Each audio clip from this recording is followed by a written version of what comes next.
I wanted to get to Hendon Hooker just because him coming back, you talk about a recruiting find, that's like a bonus. A guy that I think this is one of the more undervalued, underappreciated big time players in college football. 31 TDs, 3 picks last year.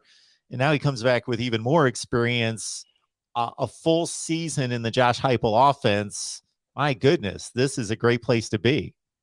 I don't think enough people are talking about Hendon Hooker. They're sleeping on him a little bit and sleeping on him a lot. Understandably so. Tennessee's been completely irrelevant in the college football landscape for however long now.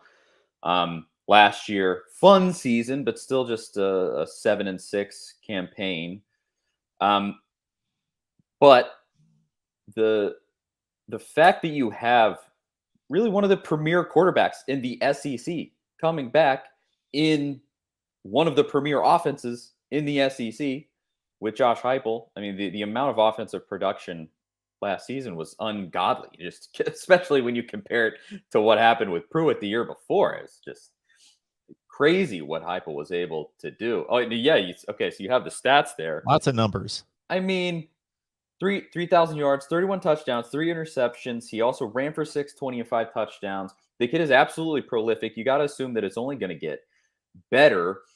The set of wide receivers maybe takes a step back, but you do get your best wide receiver back in Cedric Tillman. He announced that he's coming back, and that's massive. He will almost certainly be one of the best wide receivers in the SEC next season. Look out for that name already. As you can see, they already had a 1,000-yard campaign in Heupel's offense this past year. And then you have some young talent at the wideout that's pretty exciting. Jalen Hyatt is a guy that's just lightning fast. Needs to improve his hands a little bit, but he, has the potential to be very good. And you look at that offense as a whole with Hooker at the, and you just go, ideally, this is just going to get better from already being pretty dang good.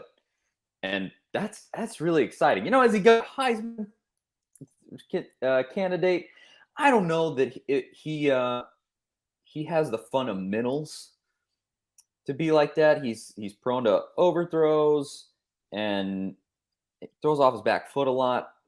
But if he can improve that, he is a super senior or whatever he's at this point. It's about time that he could round into that kind of form. And it's something that you obviously would want to do if he has NFL aspirations. I mean, you can't lack fundamentals and go to the NFL. That's not how that works.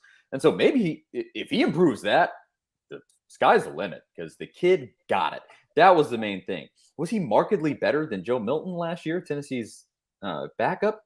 No. And actually, Joe Milton was the starter at the beginning of the season. He got hurt, and Hendon Hooker came in and ended up just taking his spot. He Tom Brady Drew Bledsoe, Joe Milton. But is he that much better than Milton? I don't think so. But he just got it. He just fit into the system perfectly, and it just flowed with him in there so much better than Milton. And that's pretty exciting. As I will say, as somebody who covers Tennessee football, I think it's going to be another fun year offensively for Tennessee.